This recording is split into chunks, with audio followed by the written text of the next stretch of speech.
महाकुंभ को और भी ज्यादा शानदार यहाँ संत, गुरुओं, महामंडलेश्वर और तमाम ऐसे साधु संत हैं जो देश के बड़े चेहरे हैं, उनका समागम भी बना रहा है।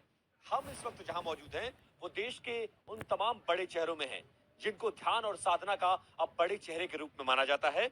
पूर्ण गुरु श्री करौली शंकर गुरु जी महाराज, जिनको कहा जाता है तृतीय मठाधिपति मिश्री मठ के, और इनको आमतौर पर आप YouTube पर बहुत फेमस हैं। कई लोग इनका पॉजिटिव परिचय देते हैं और कई लोग नेगेटिव परिचय देते हैं।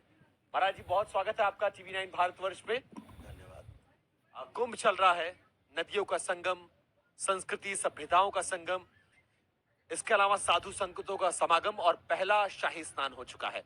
कैसे देख रहे हैं, क्या हो रहा है? और आपका भी आश्रम यहाँ बन गया है, तो क्या मिलने वाला है प्रयागराज वासियों? जो यहाँ उपलब्ध है इस कुंभ में, महाकुंभ में, उनको तो मिल ही रहा है, और जो नहीं आ पा रहे हैं मन से ही उनको कि हमें जाना है। हमारे गुरुओं ने ये बताया है शुरू से कि मनसा वाचा कर्मणा कृतकारित अनुमोदित 6 प्रकार से भोग तय होते हैं, अच्छे या बुरे। तो जो व्यक्ति नहीं भी आ पा रहे हैं इस महाकुंभ में, आने की इच्छा है, उसी से उनको पुण्य मिल जा रहा है। वो मानसिक स्नान हो रहा है घर में, मानसिक सम्मिलित हैं। तो अद्भुत व्यवस्था है यहाँ पर, और अभय का एक वातावरण है। किसी भी चेहरे पे कोई आप चिंता की लकीरें नहीं देखेंगे। हर व्यक्ति प्रफुल्लित है, उत्साहित है, और हर व्यक्ति में आपको एक आशा की किरण दिख रही है कि हम इस महाकुंभ में आए हैं तो निश्चित रूप से हमें आनंद मिलेगा, लाभ मिलेगा। तो ये जो बार बार प्रचारित हो रहा है कि भव्य महाकुंभ और दिव्य महाकुंभ, निश्चित रूप से ऐसा ही है। लेकिन इस कुंभ को लेकर कई सारे लोग सवाल खड़े कर रहे हैं। बरेली के एक मौलवी हैं, कह रहे हैं जो कुंभ में जमीन पे जो आप लोग का टेंट वेंट कनात वनात लगा हुआ है, ये तो सब वक्फ की प्रॉपर्टी है, वक्फ की जमीनों पर ये सब कुछ नहीं।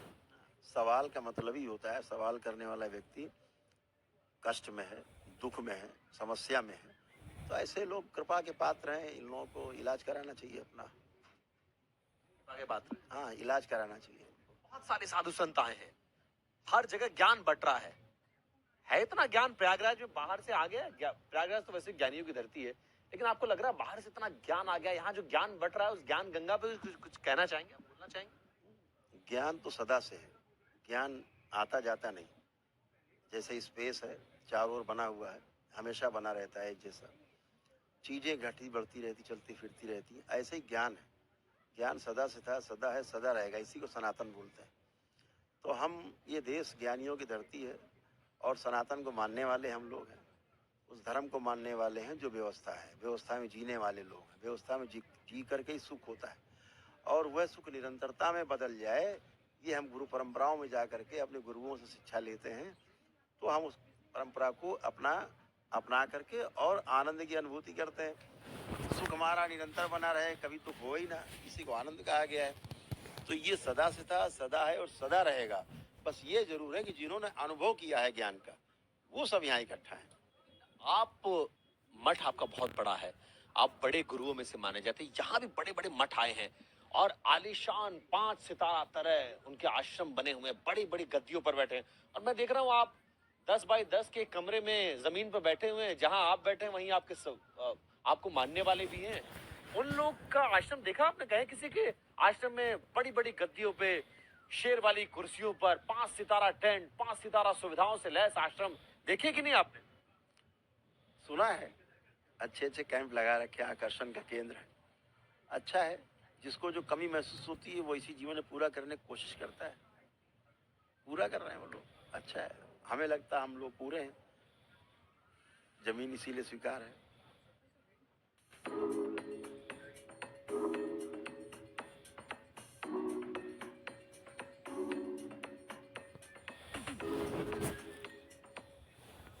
इसलिए कोई दिक्कत नहीं है, बहुत आनंद में है, जमीन में बैठ के आनंद में है, क्योंकि अंततः जमीन में ही बैठना है, जमीन में ही मिल जाना है। तो जमीन ही ज्यादा अच्छी है, इससे नीचे तो उतार नहीं पाएगा, इसलिए जमीन स्वीकार है। तो जो लोग, जिसको जो कमी होती है, वो इन्हीं चीजों से पूरी करने की कोशिश करते हैं, वैभव से तो कर रहे हैं। अच्छा है, उनके पास धन भी है और करने की इच्छा भी। यहाँ तो इच्छा ही नहीं बची कुछ करने की, तो इसलिए संत को आवश्यक होता है 5 सितारा टेंट, सारी सुविधाएं, बड़ा सा मंडप, बड़ा सा हॉल, बड़ा सा, उसमें और वीवीआईपीज आ रहे हैं, स्टीव जॉब्स की पत्नी आ रही हैं, बड़े बड़े IITians आ रहे हैं, ऐसे ऐसे मॉडल्स आ रही हैं उनके यहाँ छोड़कर, कई सारे ऐसे संत हैं यहाँ पर, उनके आश्रम देखें, वो जहां रहते हैं वहां तो है, लेकिन यहाँ जो 46 दिन के लिए आश्रम बना है वो भी 5 सितारा बनवाया गया है। मुझे ऐसा लगता है कि अगर हम अपनी बात करें तो हम अपने को इसलिए साधारण उसमें रख पाते हैं ताकि दरबार से जुड़ा प्रत्येक व्यक्ति इतने में संतुष्ट रह सके। अगर उसको लगता है कि हमारा जो गुरु परंपरा में जो इस गद्दी बैठा हुआ है गुरुओं की, अगर वो साधारण रह के जी सकता है अच्छे ढंग से सम्मान पूर्वक, तो हम भी साधारण तरीके से जी करके और सम्मान पूर्वक रह सकते हैं इस संसार में। तो गुरु का आचरण ही आगे जाता है। अगर गुरु का आचरण बहुत वैभव पूर्वक, बहुत वैभव है, तो फिर वो सामने नीचे वालों के लिए समस्या होती है। या तो आपकी उतनी आवश्यकता हो सकता है उनकी आवश्यकता हो, बचना चाहिए बड़े गुरुओं को, बड़े चेहरों को, बड़े शंकराचार्यों को, बड़े मठाधीशों को ऐसे आचरण से, ऐसे वैभवशाली आचरण से बचना चाहिए, क्योंकि संत तो अपने आप में, ये कहा जाता है कि त्याग की अपने आप में सबसे बड़ी परिभाषा एक संत होता है, लेकिन आजकल के संतों की परिभाषा बदल गई। हाँ ठीक है, वो उनकी सोच है, तो वो कुछ बड़ा करके दिखाना चाहते होंगे अपने शिष्यों को, तो बड़ा करके दिखा रहे हैं। हम लोग जमीन के आदमी हैं तो जमीन में करके दिखा रहे हैं, जमीन में बैठ के दिखा रहे हैं। लगता है हमें, हमारे लिए पूरा है, कंप्लीट है, हमें कोई कमी महसूस नहीं हो रही है, इसलिए कोई वैभव नहीं यहाँ दिखा पा रहे हैं। संतों को वैभव से बचना चाहिए। हाँ, मुझे लगता है मुझे बचे रहना चाहिए, मैं बचा हुआ हूँ। लेकिन आपके जो वीडियोस हैं वो बहुत वायरल होते हैं। आपके वीडियो को बहुत सारे लोग ऐसे हैं जो बहुत पॉजिटिव वे में लेते हैं और आपको फॉलो करते हैं। एक बड़ा वर्ग ऐसा भी है जो आपको ये कहता है कि आप कहीं ना कहीं अंधविश्वास फैला रहे हैं। आजकल के सर्जरी के जमाने में, मेडिकल साइंस के जमाने में आप फूक मार के चीजों को ठीक करने का दावा करते हैं। किडनी ठीक कर दे रहे हैं, लिवर ठीक कर दे रहे हैं, ब्लड प्रेशर, शुगर ठीक कर दे रहे हैं। सारी चीजों का, सारी बीमारियों का इलाज आपके आश्रम में। आइए, वैदिक क्रिया करिए, फूक मारेंगे ठीक हो जाएगा। तो फिर डॉक्टरों की दुकान बंद हो जाएगी, अस्पताल बंद कर देने चाहिए? नहीं, मेरे सवाल नहीं है, लोग ये कहते हैं और आपके पास भी संभवतः ये सवाल आते हो। फूक मार के कोई नहीं ठीक होता है। एक वैदिक प्रक्रिया है, उसके लिए सबसे पहले जो व्यक्ति दरबार में आते हैं उनकी सनातन धर्म में आस्था है और उन अब ईश्वर के प्रति आस्था, विश्वास और श्रद्धा बहुत गहरी है। वो लोग दरबार में आते हैं, फिर वो वैदिक प्रक्रिया करते हैं पूरी, और वह वैदिक प्रक्रिया कम से कम 15 घंटे की है, लगातार कंटिन्यू। उस वैदिक प्रक्रिया को करने के पश्चात उनको कुछ पुण्य प्राप्त होते हैं, कुछ विराट ऊर्जा उनको संपर्क होता है, उनका जुड़ाव हो जाता है, उस ऊर्जा से सकारात्मक हो जाते हैं और पितरों की मुक्ति होती है। तो पितरों के जो दोष होते हैं वो नष्ट हो जाते हैं, तमाम प्रकार के दोष बताए गए हैं वो नष्ट हो जाते हैं अपने आप स्वतः ही। तो अपनी ही प्रार्थना और संकल्प से व्यक्ति स्वस्थ होता है, अपनी ही प्रार्थना संकल्प से व्यक्ति स्वस्थ होता है। ये वैदिक प्रक्रिया से होता है, फूक मारने से नहीं होता है, ये अपने ही प्रार्थना संकल्प से होगा, अगर आप में गहरा प्रार्थना संकल्प है। बीच में आप एक वीडियो वायरल हुआ था जिसमें कोई शख्स मरा हुआ लेटा था और आपने जान डाल दी थी उसमें। नहीं, तो वो तो मरा नहीं होता है। एक्चुअली क्या होता है, प्राण होते हैं, शरीर से प्राण जब बाहर जाते हैं धीरे धीरे, तो व्यक्ति की धीरे धीरे मृत्यु होती है। एक एक अंग धीरे धीरे शरीर का साथ छोड़ने लगता है और आखिरी में मस्तिष्क साथ छोड़ देता है। तो जो 5 प्रकार के प्राण हैं उनमें से कुछ प्राण अगर शेष रहते हैं शरीर में, तो उन प्राणों की जो वो क्वांटिटी है जो, उसको बढ़ाया जा सकता है। और ये वो सिंपल है हमारे देश के अंदर। हमारे तो पत्थर में प्राण दिए जाते हैं, प्राण प्रतिष्ठा करते हैं हम लोग। तो बजरंगबली आ गए पत्थर में, अयोध्या में रामलला। बिल्कुल, इतना बड़ा प्राण प्रतिष्ठा का कार्यक्रम चला। हमारे देश का तो वैदिक विज्ञान है पत्थर में प्राण भर देने की। ये तो मनुष्य जिंदा प्राण है ही प्राण उसमें। उस प्राणों को उसके कुल से लेकर के बढ़ाया जा सकता है क्षणों में। आप मेरे सामने रखिए, देखिए। लोगों को क्या कहेंगे जो आप कहते हैं कि आप अंधविश्वास को बढ़ावा दे रहे हैं? नहीं, दरबार साइंस किस दौर में? दरबार झाड़ फूक, टोना टोटका, जादू टोना का जोरदार खंडन करता है, विरोध करता है। ये सब पागल लोग हैं, बेवकूफ हैं, एकदम मूर्ख हैं जो इस तरह की हरकतें करते हैं। ऊत भूत प्रेत की, इस संसार में ऐसा कोई भूत प्रेत नहीं होता कि कोई खा जाए किसी को। भूत कोई व्यक्ति नहीं है, एक शक्ति छोटी मोटी, जो बेहोशी में मरा है आदमी, बेहोशी में जीवन है, घूम रहा है, कुछ भी हो रहा है, एनर्जी है। तो अगर व्यक्ति को अपनी वैदिक प्रक्रिया करके एक ही दिन में स्मृतियों से मुक्ति मिल जाती है, और वो व्यक्ति उसको भूत प्रेत को दिखता ही नहीं, कहाँ चला गया। जो 10 साल 20 साल से 30 साल से जमीन में लौट रहा होता है, चिल्ला रहा होता है, दरबार कहता है कि झाड़ फूक, टोना टोटका, जादू टोना, दरगाह मजार से दूर रहो, ऐसे मंदिरों से भी दूर रहो जहाँ पे प्राण प्रतिष्ठा नहीं है, जहाँ झाड़ फूक होती है, उनसे दूर रहिए, अपने परिवार को दूर रखिए। अगर आपको सुखी रहना है तो ईश्वर पर विश्वास रखिए। आप कह रहे हैं भूत प्रेत नहीं होता है। मैं बागेश्वर धाम गया था, आप जानते हैं उसके बारे में, सुना आपने? हाँ, सुनते रहते हैं सबको। पर्ची कोई निकालते हैं, प्रेत बाधा को दूर करते हैं, भूत प्रेत को भगाया जाता है। ये भी कोई विद्या होती है, पर्ची से भविष्य बता देना किसी के बारे में? पर्ची नहीं, किसी को बता देना, भविष्य डायग्नोसिस करना ठीक बात है, कर सकते हैं आप, कोई दिक्कत नहीं। लेकिन समाधान दूसरा विषय है। एक डायग्नोसिस है, दूसरा ट्रीटमेंट है। फर्स्ट निदान है, फिर निवारण है। तो कुछ कर पा रहे होंगे तो अच्छा ही है, बढ़िया है, करते रहे, काम कर रहे हैं। मुझे नहीं लगता है इसके बारे में ज्यादा विश्लेषण नहीं किया। इस कुंभ में 2-3 वीडियोस बड़े वायरल हैं। कोई आईआईटीएन से, उसने पहले आईआईटी मुंबई से कोर्स किया, फिर फोटोग्राफी का कोर्स किया, फिर नौकरी की, भी सब कुछ छोड़कर अध्यात्म में आ गया और दीक्षा लेके साधु के रूप में जीवन बिता रहा है। कुछ कहना चाहेंगे? अभी हम लोगों की समस्या कहाँ पे पैदा हुई है। हम लोग व्यक्ति का आकलन या तो उसके धन से करते हैं कि बहुत बड़ा है, या हम उसका आकलन करते हैं उसकी जो शिक्षा दीक्षा हुई है, जो इस आधुनिक विज्ञान आधुनिक युग में, उससे हम देखते हैं कि बहुत बड़ा है। दरबार के देखे जो पीछे के कर्म भोग हैं, जो उसके पितर हैं, पूर्वज हैं, जैसे जिए हैं, जिन स्मृतियों में जिए हैं, वो हमेशा उन पे भारी रहेंगी। जैसे अगर अपने देश में ले लें हम, तो तमाम तरह के बड़े बड़े व्यापारी, बहुत बड़े बड़े यहाँ पे देश के अंदर हैं, दुनिया में नाम कमाया उन लोगों ने, धन में तो बहुत धन है। एक धन कमाने वाले मेरे रतन टाटा जी भी थे।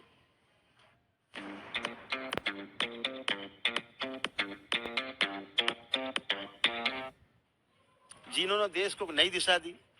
आज बड़े से बड़ा आदमी सोचता है यार मैं भी रतन टाटा जैसा बनूं, कुछ अच्छा करके मरूं, तो दिशा दे गए ना। तो ये समझदारी एक अलग चीज है। शिक्षा से बड़ा होना, धन से बड़ा होना, पद से बड़ा होना, यही बीमारी है।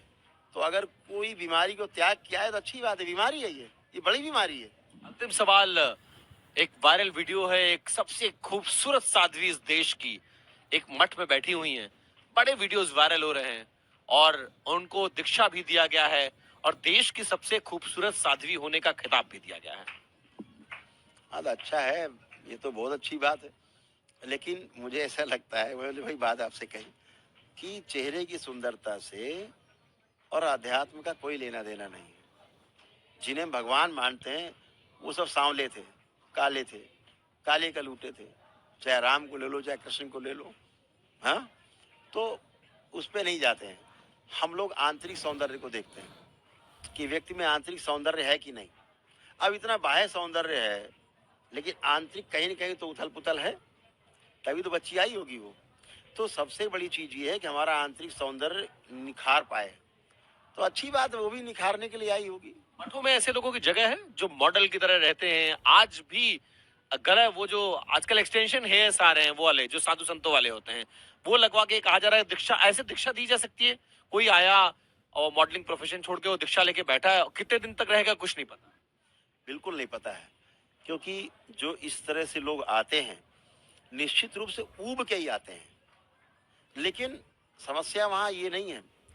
अभी वो जिससे ऊब के आए हैं वो त्याग दिया, अभी इससे ऊब जाएंगे, फिर इसको त्याग देंगे, फिर भोग में चले जाएंगे, फिर भोग से त्याग, त्याग से भोग, भोग से त्याग, ये चलता ही रहेगा।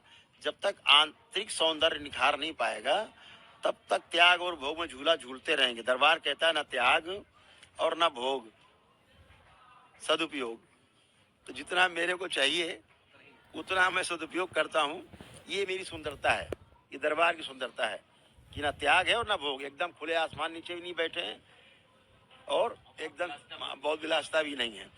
तो हमारी जितनी सदुपयोग करने की हमारी चाहिए, मेरे को शरीर को सुरक्षा बनी रहे, उतना मैं और सब परिवार दरबार के लोग हैं सब आनंद में। तो सदुपयोग सबसे बड़ा है। अंतिम सवाल, पहला शाही स्नान हो गया है, 2 और शाही स्नान है, 40 दिन का कुंभ है, कब तक आप रहने वाले हैं? दूसरा, जो लोग पूरे देश और दुनिया में आना चाहते हैं उनके लिए क्या संदेश देना चाहेंगे और कुंभ के इंतजाम को लेकर क्या कहेंगे? सबसे पहले तो हम लोग पूरा 45 दिन का जो ये महाकुंभ है पूरा दिन रहेंगे। केवल हमारे परम पूज्य गुरुदेव पंडित श्री राधारमण जी मिश्र, उनका जन्म दिवस है बसंत पंचमी का 2 फरवरी का, तो उसमें केवल नहीं रह पाएंगे हम लोग, दरबार में मनाएंगे। पूरे देश विदेश से सब लोग आएंगे, विदेशों से जो फॉरेनर्स भी हैं वो भी सब आएंगे, आते ही हैं दरबार में, यूरोप से, अमेरिका से, भारतवंशी भी आते हैं, वो भी हैं, पूरे देश से लोग इकट्ठे होते हैं। तो 5 दिन केवल हम लोग वहाँ हैं, अन्यथा बाकी समय यहाँ है। दूसरा, इस कुंभ का सबसे बड़ा संदेश यही है कि जो हमारे मस्तिष्क में जो बेकार की इच्छाएं पड़ी हुई हैं, हमारे मस्तिष्क में जो विकृति हैं बन गई हैं तमाम, हमने अपनी मान्यताएं बना ली हैं कि ऐसा नहीं, ऐसा होगा, धन होगा तो सब कुछ हो जाएगा और धन के बगैर मर जाएंगे।